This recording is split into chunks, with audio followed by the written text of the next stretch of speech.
Welcome back to this session in pharmacology. We'll be looking at drugs that affect the central nervous system. We'll be looking at some CNS disorders such as anxiety and insomnia, depression, mania, and then mania with depression, a bipolar disorder, schizophrenia, Parkinson's, a degenerative disease, and we'll also look at epilepsy. So then we'll look at the drugs that are used for these CNS disorders. For anxiety and insomnia, it will be the benzodiazepines that we will look at. For depression, we'll look at monoamine oxidase inhibitors, selective serotonin reuptake inhibitors, and tricyclic antidepressants. The monoamine oxidase inhibitors, abbreviated to MAOI, selective serotonin reuptake inhibitors, abbreviated to SSRI, and the tricyclic antidepressants, TCAs. We'll look at lithium for mania as well as for managing bipolar, where there is both mania and depression. We'll see benzodiazepines and many other drugs are used as anti-epileptics. We'll also revise some of the anti-epileptics that are used in pain disorders. With schizophrenia, we'll be looking at antipsychotics. For Parkinson's, we'll look at levodopa, but we will look at the reasons why levodopa is given in combination with another chemical, carbidopa. First of all, anxiety. You are encouraged to go and read up more about the various range of anxiety disorders. We can only hope to oversimplify so as to look at the drugs, what is in fact quite a very complex neurological situation. So when you read about anxiety, you will see that it is in fact phobias, panic disorder, obsessive compulsive disorder, post-traumatic stress disorder, and a range of other disorders. There are diagnostic manuals which help to delineate one type of anxiety from another, depending upon the degree of the symptoms, their duration, onset, and other aspects. So once again, just to rather briefly oversimplify the situation, there are certain subjective signs and symptoms that will overlap. And having said that, when we look at the list, you'll see that they will also overlap with some of the other CNS disorders that we are going to look at. But in anxiety, the person might feel worried, apprehensive, fearful, and nervous. This is feelings and behaviours over and above what would be needed to actually solve a day-to-day situation, an issue, or a problem. In fact, the person may show indecision and impaired concentration, contributing to an inability to problem solve. Furthermore, there may be depersonalization, irritability, so certain personality and mood changes. Once again, though an oversimplification, it is useful in terms of defining the drugs that are trialled and tested and available as pharmaceutical preparations to treat anxiety, to say that perhaps anxiety is due to an increased activity of noradrenaline neurons in the CNS.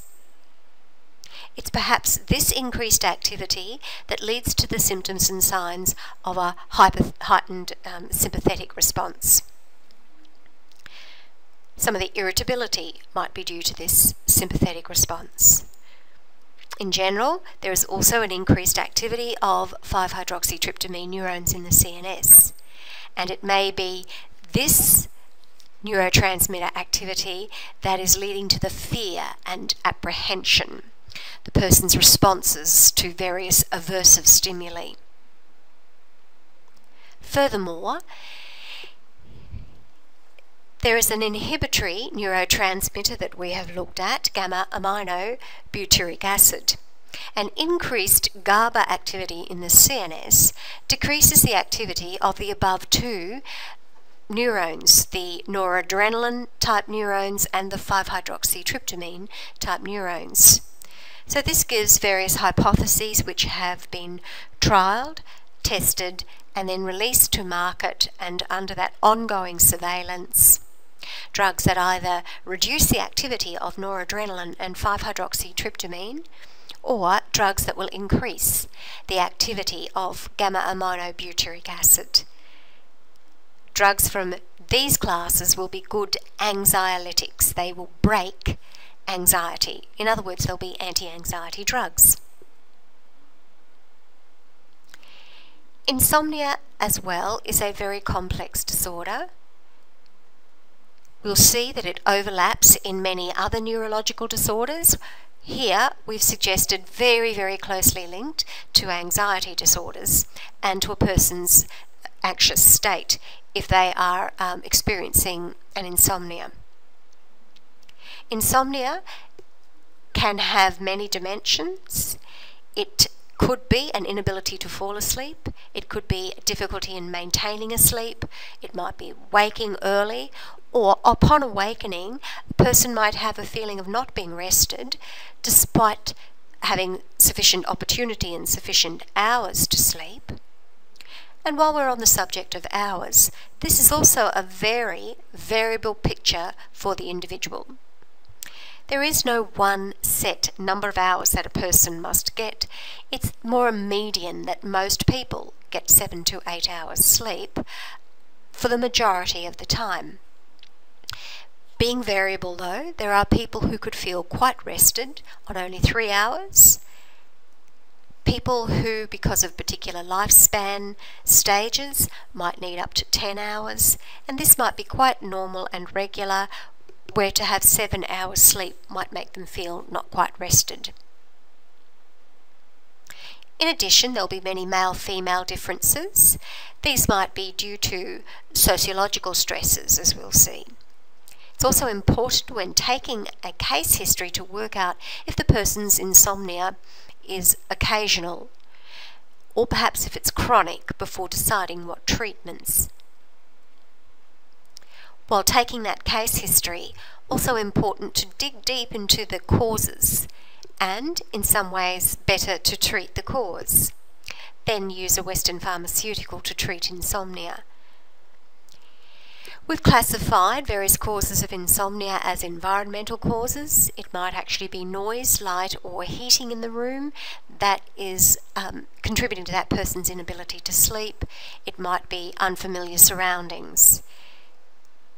Biological causes include old age, pregnancy, menstrual cycle, and jet lag.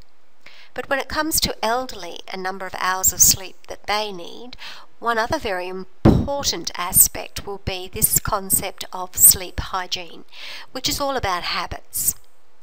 If an elderly person exercises regularly and tends to have a fairly regular schedule, allowing for regular sleep. If they don't nap during the day, then they have good sleep hygiene. Any person, whatever stage of their lifespan, but particularly the elderly, if they show poor sleep hygiene, then this might be the cause of their insomnia. In addition, of course, often the cause of an occasional insomnia might be work stress or a relationship stress. If it was grief, a bereavement, that could lead to perhaps a more chronic insomnia. So it's all about that history taking, the case history, where, as you would know, you're also very keenly interested in any CNS stimulants that the person may be taking. These may be Western pharmaceutical medications. They may be non-prescription drugs of abuse. They may even be natural therapies, but to get the full picture of all the CNS stimulants. You want to particularly find out how much caffeine the person is taking, but also of relevance will be how much nicotine. Even if they're not smoking, if they're perhaps trying to give up smoking, are they using nicotine patches through the night? We'll look at CNS depressants in general. Alcohol is a CNS depressant. That is not to say that it's a particularly good hypnotic, and alcohol may be impacting on a person's sleep patterns. But as we indicated, at any stage in a person's life cycle, there could be other medical conditions that are impacting upon a person's ability to sleep. It might be just pain in general, or chest pain from an angina, or chest pain or breathing difficulties from a chronic obstructive pulmonary disorder. Hypothyroidism can also contribute to insomnia. And as we've already suggested, many of these neurological and psychosocial disorders, as well as the psychoses, will have overlapping signs and symptoms, and insomnia can be associated with anxiety, as we've already seen, but in addition, depression, mania and schizophrenia. So then to look at the drugs from a Western pharmaceutical point of view that are indicated to treat anxiety and insomnia. We'll see the benzodiazepines are the mainstay treatment. We'll look at their pharmacodynamics, but in choosing a benzodiazepine for a particular indication and for a particular person, we'll see that pharmacokinetics are also very important. We've given one benzodiazepine there, diazepam. Brand name Valium, hoping that this is then very familiar to many of you, because the concept that we wish you to develop as you're reading about these benzodiazepines and their mainstay use is that this is quite paradoxical. There are far better treatments for anxiety and insomnia. We'll look at the adverse effects, particularly those type C chronic adverse drug reactions such as dependence that you get with benzodiazepines. They are not meant for long-term therapy, and there are many better long-term alternative therapies. Of course, natural therapies being one far better alternative. So more on their adverse drug reactions later. They are the mainstay treatment of anxiety and insomnia.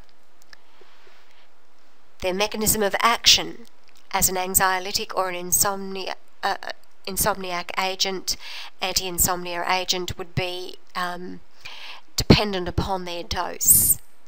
But what they're doing in the CNS, these benzodiazepines, abbreviated to BZP, is working at GABA neurons, gamma-aminobutyric acid, the major inhibitory neurotransmitter. They don't work directly as antagonists. It's important to note they do not work at the site where GABA binds. They bind at their own site called the BZP site. So benzodiazepines are modulators of that particular neurotransmitter's actions. By modulating this inhibitory neurotransmitter, they cause muscle relaxation and sedation. Once again, when we go on and look at the anti-epileptic drugs, the AEDs, we'll see that they also have a use as anticonvulsants. So in terms of their use in anxiety and insomnia, a regimen based on dose, but also the choice of benzodiazepine based upon pharmacokinetics, particularly as we'll see that half-life, TIA half. But very important as well as we discuss these benzodiazepines will be lifespan factors such as the patient's age, their physical condition, other concomitant disorders, but in addition their physical and emotional state. In general, as far as the pharmacokinetics goes, it will be those benzodiazepines with a short half-life that will induce a sleep in a person who perhaps has trouble falling asleep. So we've given an example of a benzodiazepine with a short half-life, midazolam. Compare that to Valium, the brand name and generic name diazepam. So you begin to see that many of these benzodiazepines end in pam or lam. A lot of them end in azolam. A suffix used then in naming these so as to indicate that they belong to a similar drug class. So here's another one, temazepam, where once again note the ending, the suffix, to indicate the drug class that we're talking about, but this one has more of an intermediate action, so useful for a person who might have an interrupted sleep pattern to maintain a hypnosis. If a person is taking anxiolytics, you would want it to work throughout the day while they are engaged in social interaction and the usual stressors and stimuli from day-to-day living. So you would want something that had a long half-life, and diazepam is useful in this regard, that one that's sold under the brand name Valium. If you want a benzodiazepine as an anticonvulsant, the indication then being in treating epilepsy, you would also want something with a long T1/2, a long half-life, so that you get for children and elderly, but also for any person, just better compliance with the medication if they can take maybe only once daily dosing. So clonazepam, once again note it ending in that azepam ending to indicate the drug class, very useful as an anticonvulsant. Benzodiazepines would also be used as skeletal muscle relaxants depending upon the procedure. They may be preoperative sedatives. They may be used in a day surgery or a small operation, and here we'd want ones with a short T1/2 just to induce that sedation or hypnosis during the operation at the very beginning as a preoperative, or for the duration of a small operation or a day procedure. And benzodiazepines are also very useful at treating some of the symptoms of alcohol withdrawal. But as we said, quite surprising that they are the mainstay treatment for anxiety and insomnia because of their many adverse effects. We've mentioned the dependence. Let's look at that in some detail. But in addition, there are many other adverse effects. They cause sedation. So this is desirable, of course, if they're indicated for insomnia, but that sedation is an adverse effect if that person then needs to go about normal daily activities, where they may be in a workplace, where they may have great responsibilities looking after children and so on, where that sedation would be unwanted. The benzodiazepines are also associated with depression. So this being a worry in terms of overdosing. Benzodiazepines reduce a person's cognitive skills, leading to a cognitive impairment. So once again, think about a workplace or a home situation, perhaps involving great responsibilities of caring, where that would be a danger. With use, they produce irregular muscular actions and ataxia, and the person will develop a lack of coordination and loss of dexterity. Very worrying once again in certain situations. Benzodiazepines will cause a diplopia, affecting cranial nerves, so the person perceives two images for just the one object. The person will also develop lassitude. Their attitude is one of not caring. They will produce a slurred speech, and it will also affect their memory. Amnesia with some benzodiazepines, such as lorazepam, can actually impair memory and a person's recall. Now note lorazepam, once again the ending azepam, is one of the benzodiazepines that is safe to use in the elderly, but it causes this amnesiac effect, where the person might be incorrectly ascribed as having a dementia, when it's due to their medication that they have this impaired memory or recall.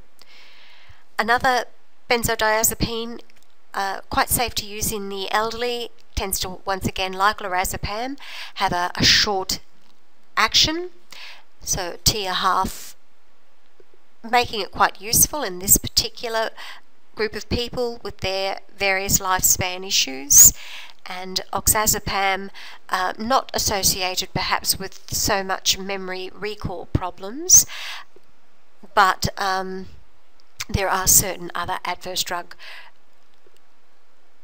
effects and adverse drug events similar to the other benzodiazepines that even make this drug a worry, the fact that it tends to be used long term in the elderly.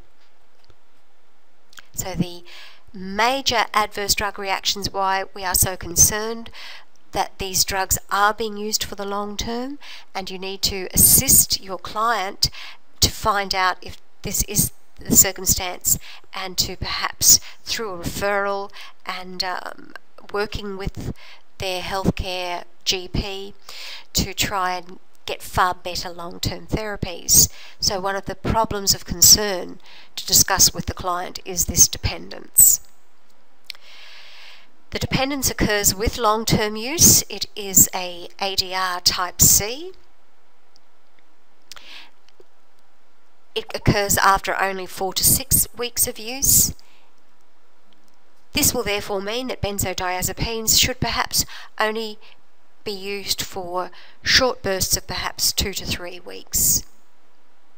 After 4 to 6 weeks, to stop taking that benzodiazepine results in withdrawal symptoms. We'll see a link between dependence and withdrawal symptoms.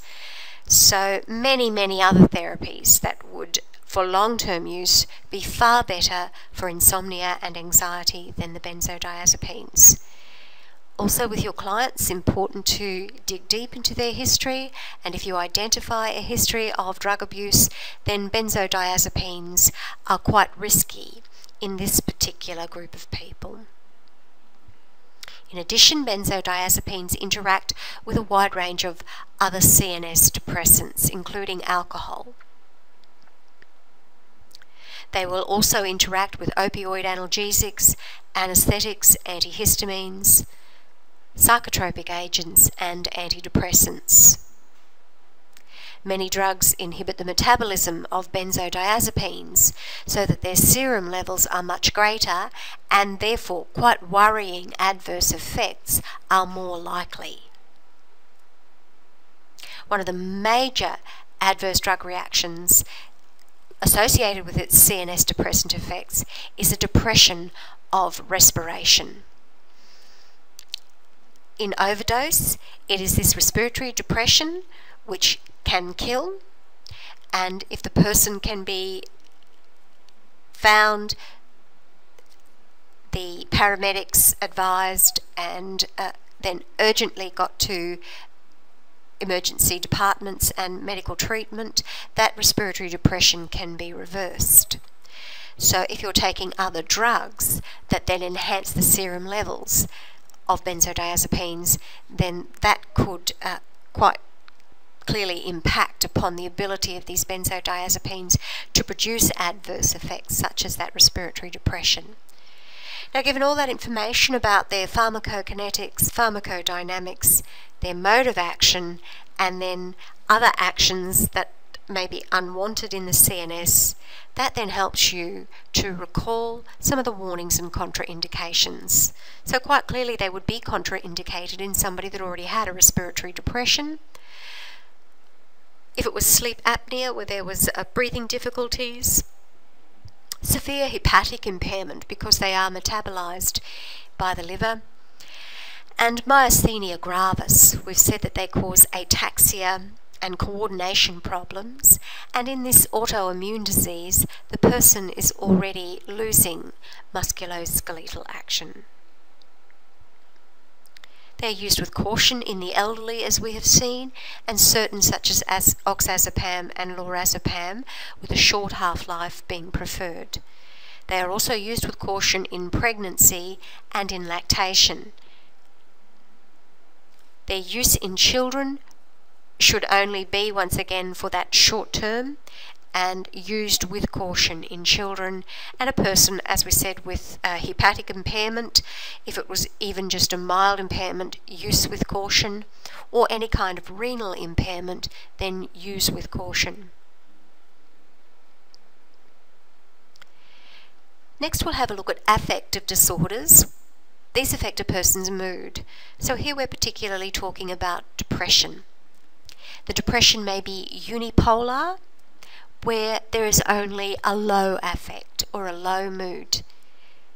There are other disorders where there might be a bipolar depression, where the person may swing between a low affect then to a manic state. So manic depression or bipolar disorder. We'll also look at hypomania, a mild mania and dysthymia, and then a chronic low-grade depression. Once again, there are diagnostic manuals that help classify the frequency, the onset, duration, and other aspects that will help distinguish one affective disorder from another. Quite a complex picture, and once again, all we can do when talking about the pathophysiology is perhaps an oversimplification of what is a very complex situation, just to help you recall some of the Western pharmaceutical drugs that are used. So we will talk about a monoamine theory, that there are neurotransmitters in the CNS that are in imbalance in a person with depression and other mood disorders. And so the drug treatment will be to re-establish a balance. Also impacting will be hormonal influences and hypothalamic influences. We'll see that there may be problems with sodium levels in the CNS as well. There is a certain familial predisposition to some of these disorders, and depression is one that can show a familial predisposition. We are not saying that they are genetic or that the actual genes can be identified in this case, but there is one familial depression where there is also a link to insomnia. Drugs can evoke depression. We've already seen how benzodiazepines are linked, and they are sedatives. But in addition, there are other drugs that can affect amine levels in the CNS. Antipsychotics, antihypertensives, hormones as drugs, opioids and other hallucinogens will have this effect, and so can produce a depression as part of their use. So when you look at the diagnostic manual at this quite complex picture of depression, you'll see that there are these three main classes. There is either a major depressive disorder, a unipolar depression, that bipolar affective disorder, the depression with mania, and then dysthymia. Dysthymia is a chronic disorder of the person's mood. It has to have gone on for more than 2 years duration. So once again, showing you that these diagnostic manuals specifically look at frequency, duration, onset, and so on to distinguish one disorder from the other. But for it to be dysthymia, it can't be a major depression. It can't meet the criteria for one of the other two main classes. Of course, though, it is a complex picture, and there may be a range of other atypical affective disorders not classifiable under those three main classes. But whatever the depressive disorder, the common symptoms here will be mood changes. Remember, though, with anxiety and insomnia, this was one of those signs and symptoms as well. There might be psychological symptoms, physiological manifestations, which we also saw sympathetic responses in anxiety and insomnia. With depression, there may be impaired learning. There was also cognitive changes in insomnia and anxiety disorders. With depression, in an elderly person, it can even be misdiagnosed, a pseudo-dementia. Depression will also lead to thought alterations. Once again, to oversimplify what will of course be a very complex picture with many multifactorial influences, we've just looked at this monoamine hypothesis to help you study the main Western pharmaceutical drugs that are used in treating depression.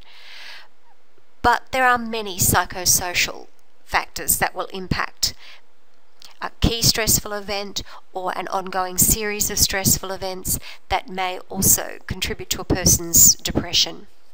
But in the monoamine hypothesis, it's an insufficient amount of noradrenaline, as well as serotonin, that 5-hydroxytryptamine.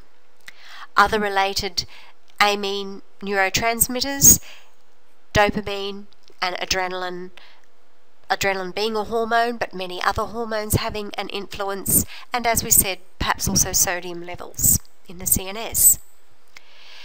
There is genetics to consider. We saw a familial predisposition, but many other biological factors as well, sleep cycles, biological cycles, that may lead to and contribute to an affective disorder such as depression. Even your work, if you are a shift worker, and other factors that can impact. So to look in more detail at this monoamine hypothesis, as we stress, it is a complex picture. It is somewhat of an oversimplification, but it helps you work out why antidepressants such as selective serotonin reuptake inhibitors help treat that depression. So antidepressants that block the reuptake of noradrenaline or 5-hydroxytryptamine will increase the availability of these neurotransmitters within the CNS available to have their action. So having them more available may then reverse the relative deficiency of those monoamines that is linked to depression. That reuptake is a very active process and occurs at that nerve terminal, where we also saw there was an enzyme, monoamine oxidase, involved in the metabolism of noradrenaline, 5-hydroxytryptamine, and a range of other monoamines. So drugs that inhibit this enzyme will once again lead to a higher availability of that particular neurotransmitter in those nerve terminals. This will build up that particular monoamine, perhaps noradrenaline. More of it will then be available for release into those nerve terminals to have its action in the CNS, and in this way the drug will address the relative deficiency of noradrenaline in the person's CNS that perhaps could be leading to their depression. So it's here at the nerve terminal, but during noradrenaline reuptake. If you block that reuptake, a selective serotonin reuptake inhibitor will block serotonin. So here that one is a noradrenaline reuptake inhibitor, or perhaps a non-selective serotonin reuptake inhibitor, will make more noradrenaline available in that synapse to have its action on the next neuron. In addition, we said monoamine oxidase, and note that there are 2 isoforms of this enzyme, and we're particularly talking about MAO2 as the site of action for many of the antidepressants. So we have as our 4 main groups of antidepressant drugs the tricyclic antidepressants, no longer the mainstay treatment. That tends to be the selective serotonin reuptake inhibitors, SSRI, or perhaps a serotonin noradrenaline reuptake inhibitor, an SNRI. If a person is not responsive to the SSRIs, then a TCA, one of the older drug medications, might be used to treat their depression. There are also drugs that are monoamine oxidase inhibitors. We will look at the older drugs in this class, the MAOIs, and look at some of the range of adverse drug reactions and food-drug interactions that occurred, and why nowadays more selective drugs are used. And then there are various atypicals for treating depression when that depression may be refractory to other Western pharmaceutical treatments. So first of all, the tricyclic antidepressants, the TCAs. As we said, used to be the mainstay.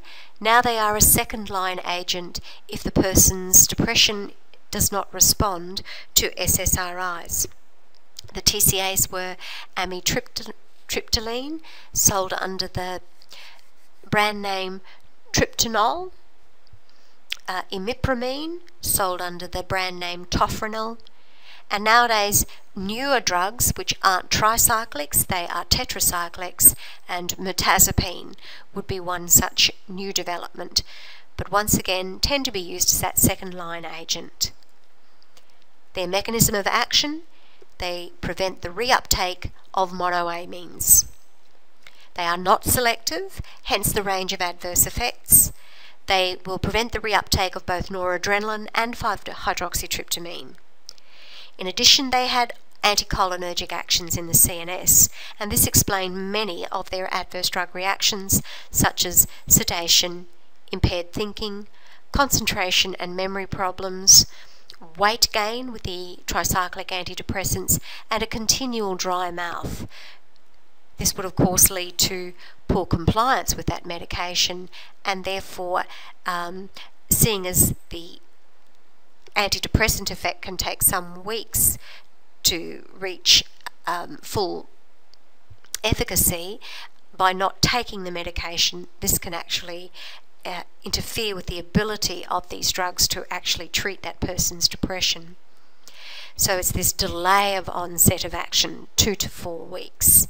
When taking a person off, you also have to take them off slowly, because there will be also ongoing effects over that 2 to 4 weeks, that it takes some time to take them off the medication as well. So the mainstay now tends to be selective serotonin reuptake inhibitors, SSRIs, when it comes to Western pharmaceutical treatments for depression. Fluoxetine is sold under the brand name Prozac, sertraline is Zoloft, and paroxetine is Arapax. We'll see some of the adverse effects of these SSRIs, and paroxetine, Arapax, doesn't share one of the adverse drug reactions. It doesn't have an anorexigenic effect. The person's weight is not so adversely affected by the use of paroxetine. But more on the ADR later. The indication, of course, will be for depression. But these SSRIs are also being used as treatments in obsessive compulsive disorder, as we saw benzodiazepines, perhaps not useful long term simply because of their many adverse drug reactions, including that respiratory depression. So other drugs have been trialled, tested and released to market for OCD, such as these selective serotonin reuptake inhibitors, SSRIs. Similarly with panic disorders, but certain neurological disorders that present as an eating disorder. So bulimia nervosa being one that is treated with fluoxetine. The mechanism of action of the SSRIs, as the acronym tells you, they selectively block the reuptake for 5-hydroxytryptamine, leading to greater levels available in the CNS, particularly postsynaptically, for them to have that effect at increasing 5-hydroxytryptamine neurons in the CNS. If they're selective, they do not affect cholinergic receptors and do not block them. So they don't have those anticholinergic actions. Similarly, the uptake of noradrenaline is not affected at those doses, and so there will be far fewer autonomic adverse effects. The other advantage of the selective serotonin reuptake inhibitors is, once again, their half-life. Often 15 to 30 hours, therefore once daily dosing is all that is required. Fluoxetine has a half-life of up to 330 hours, so nearly 11 times that of other SSRIs. But it's important to note that this is because of norfluoxetine, a metabolite of fluoxetine, which is active like fluoxetine, and so that's reported then as the half-life of fluoxetine, the actual drug that is taken. This means, though, with these SSRIs that if a person misses a dose, they don't experience withdrawal symptoms. If they miss a dose, they just forget it. They just, the next day, start taking the dosing regimen up as they left off. There is still this longer time to reach a steady state. So once again, weeks before any kind of therapeutic response may be seen in a person. And then similarly, when you stop the medication, it will take a long time to eliminate that drug from the system, particularly fluoxetine, so a long time for any adverse drug reactions to then also decrease after discontinuation of the therapy. In comparison to the TCAs, which had many autonomic effects because of effects on noradrenaline levels and cognitive effects, movement disorders, the dry mouth and so on because of the anticholinergic effects, the selective serotonin reuptake inhibitors are in fact quite low in toxicity in comparison to those TCAs. So in overdose, where a person may get a depression and attempt a suicide, the least toxic of all of the antidepressants in that regard. They won't cause a respiratory depression. The most commonly experienced adverse effects, as you can see there, mostly gastrointestinal or perhaps some CNS effects. So in the gastrointestinal tract, nausea, vomiting, diarrhea. In the CNS, headache, insomnia or sedation. One of the reasons why some people, though, may become non-compliant with their therapy might be because of the sexual dysfunction that the selective serotonin reuptake inhibitors produce. Now, in addition, we said paroxetine may avoid the weight loss that is seen with many of the other SSRIs, that many of them, including fluoxetine, which is used in bulimia nervosa, have an anorexigenic effect. So then the monoamine oxidase inhibitors that are used in treatment of depression. The older type were irreversible. They included tranylcypromine or Parnatec, otherwise known in the industry as the trannies. These tend not to be used anymore because they had so many adverse effects, and there were the potential to interact with so many other not only drugs but foods, so that today we tend to use the reversible inhibitors of monoamine oxidase, REMAs, and this includes moclobemide, sold under the brand name Aurorix. So whether the old type, the irreversible, or the new type, the reversible inhibitors, they bind either irreversibly or reversibly to the enzyme monoamine oxidase, where we saw that there was two isoforms, often called 1 or 2, or here A or B.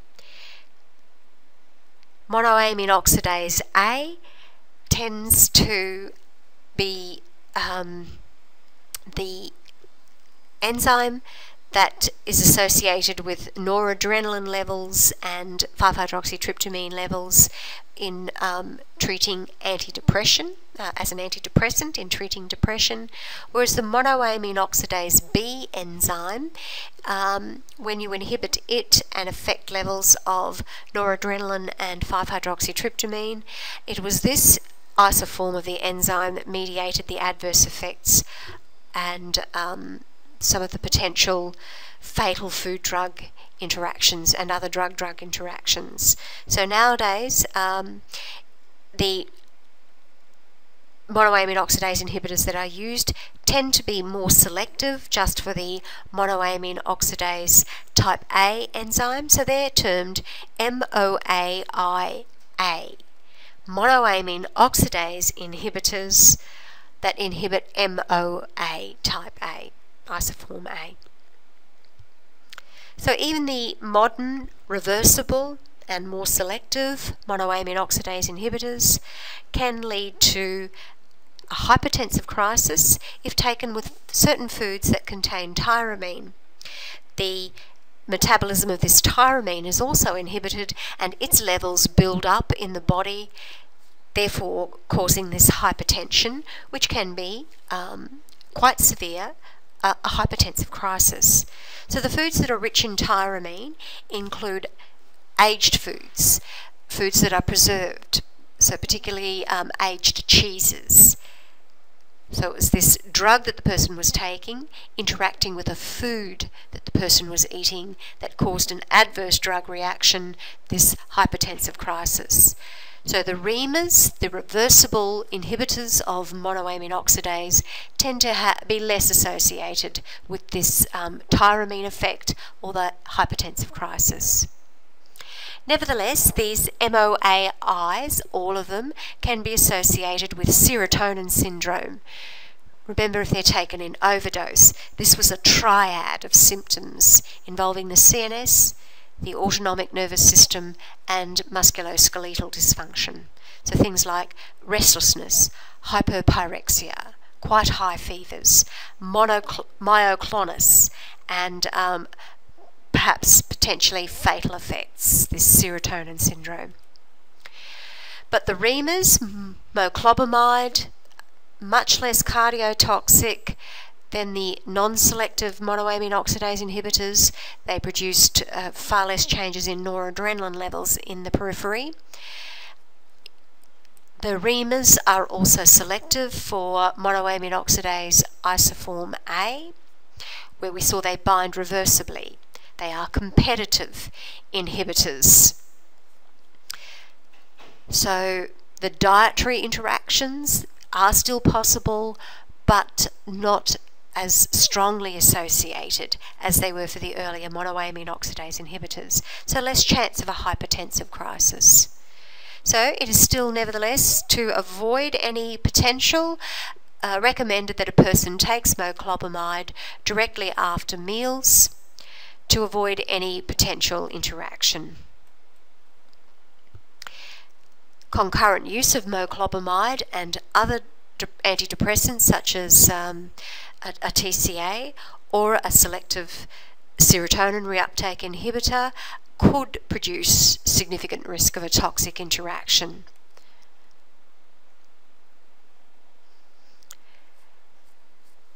Once again, we'll look at one particular neurological disorder, bipolar depression.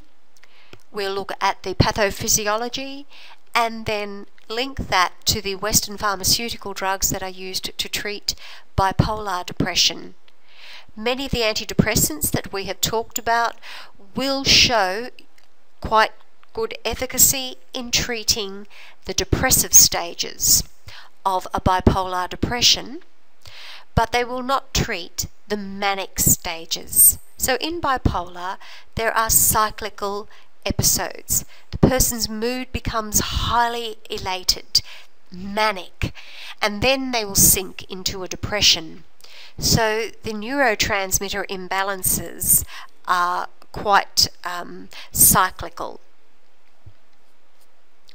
This will lead to psychotic symptoms, and the antidepressants won't be useful at treating those psychotic symptoms, but we'll also see a delay effect with the use of common drugs used in bipolar depression, where, as we said, other mainstay treatments such as antidepressants may be needed in the short term. So in the bipolar manic phase, lithium will be the drug that will manage it.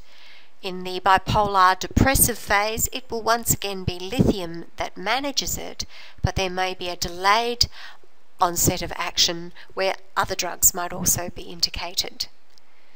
So when we look once again at the theory explaining bipolar, it would appear once again that serotonin and noradrenaline are involved, and there is a deficiency of these neurotransmitters in the CNS during the depressive phases. But then noradrenaline becomes excessive in that manic phase. Further to this monoamine type hypothesis, imbalances in dopamine to noradrenaline in the CNS, and that may also explain when noradrenaline becomes reduced during the depressive phase. So links between what will perhaps then cause one of the cycles to occur.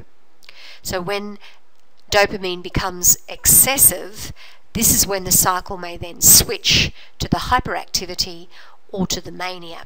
So then this gives various hypotheses or drug leads which are trialled, tested, and now released to market for the treatment of bipolar.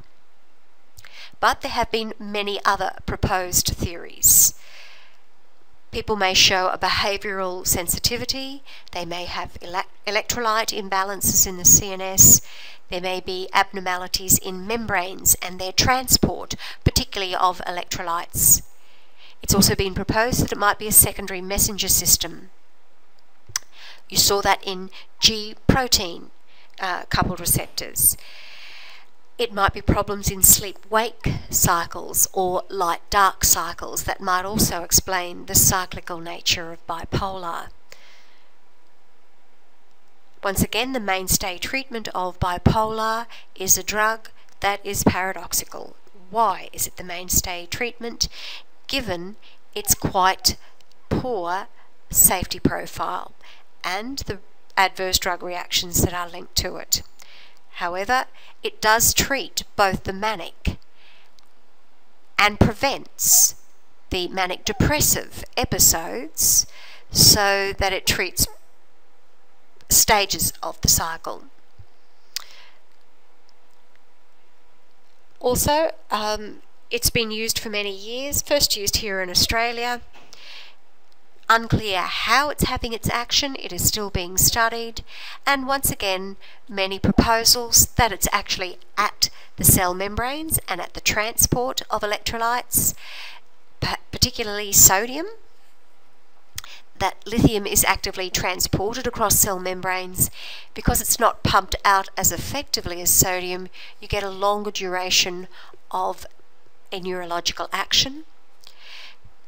Lithium may also affect the synthesis, storage, release and uptake of other neurotransmitters. So once again involved here, noradrenaline and dopamine, the two neurotransmitters that were implicated in the pathophysiological processes. But lithium might also be inhibiting a variety of secondary messenger systems, including cyclic AMP, inositol triphosphate, other inositides, IP3, and via these G protein coupled receptors. The efficacy of lithium, compliance with the treatment is often poor in people with bipolar. When we look at its adverse drug reactions, and particularly the type C chronic effects, it's not surprising that people will become poorly compliant with taking their lithium. Other aspects that impact on this, though, the pharmacokinetics and pharmacodynamics. They have a long, the lithium formulations, long onset of action. It takes 2 to 3 weeks for them to show a therapeutic response. So if that's not acceptable for a person with a depression, that's when we were saying some other antidepressive might be needed in the interim for those 2 to 3 weeks until the lithium would show its effect.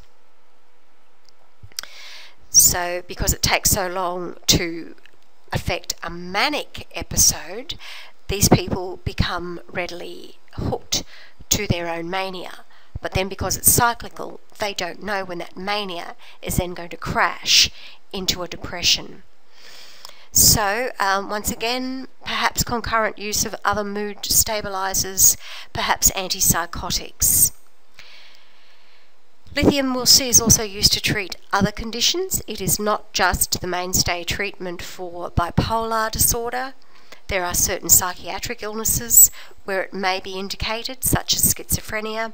There are other medical disorders, such as treating inappropriate secretion of antidiuretic hormone, where lithium, once again perhaps working at cell membranes or via inositides or cyclic AMP, is affecting a secondary messenger process. But, as we said, the amazing thing that it is so widely used to treat bipolar, it does treat not only the mania, but also stops the mania depressive cycles, but it has this terrible safety profile. In terms of adverse effects, many of them are common to a wide range of natural therapies and pharmaceutical therapies affecting the gastrointestinal tract and the CNS. So in the gastrointestinal tract, nausea, vomiting, diarrhea, anorexia, and abdominal pain. In the CNS, impaired functions, long-term causing a renal toxicity. They're also associated with musculoskeletal effects, perhaps tremors. With long-term use, that's where you see that nephrotoxicity and tremors that would indicate a more serious CNS impairment and so on. Some of these adverse effects, not in themselves life-threatening while the person is taking therapeutic doses, but as we'll see, because there's many drug interactions, very easy to put the person from therapeutic doses into toxic doses, where the CNS impairment, the tremors, or the nephrotoxicity could become quite worrying. So a person who is showing signs of a lithium toxicity, they may initially just show a drowsiness, they may be vomiting, they may show seizures, it may have developed to a coma, and of course you need to be aware of this and to alert medical authorities and paramedics, because the consequence for some people in a lithium toxicity can be death. So you need to know when your clients are on lithium for a manic depression and to be aware of the lithium toxicity effects and to watch out for them. But as we said, the person can be compliant with their therapy, taking it in therapeutic doses, but many daily impacting factors can affect the plasma levels of that lithium. Plasma levels being impacted by a renal dysfunction, a person could get a vomiting and diarrhea for other reasons, and then that would affect their lithium levels. If they become dehydrated, or if they're on a diet where they suddenly have a lower salt intake, they could then reabsorb more lithium, leading to the toxic doses. The person might have excess sweating, or they may have exercised too much without drinking sufficient fluids. They may be taking other medications where lithium is then reabsorbed at the renal tubules, drugs such as non-steroidal anti-inflammatories, and these angiotensin converting enzyme inhibitors and other diuretics that will affect the levels of lithium. There are many drugs that affect lithium levels. So it has this very narrow therapeutic range where it is very easy to put the person into the toxic range. But in addition, there are various factors that will cause decreased lithium plasma levels so that the person will not be showing the proper therapeutic effect at treating the mania and preventing manic depressive cycles. So the person might take too much salt, they may have a high intake of bicarbonate, they may have peptic ulcer disorder or hyperacidity and take too much bicarbonate. Pregnancy can decrease lithium plasma levels, and several other drugs that also affect and decrease lithium plasma levels to below that therapeutic range.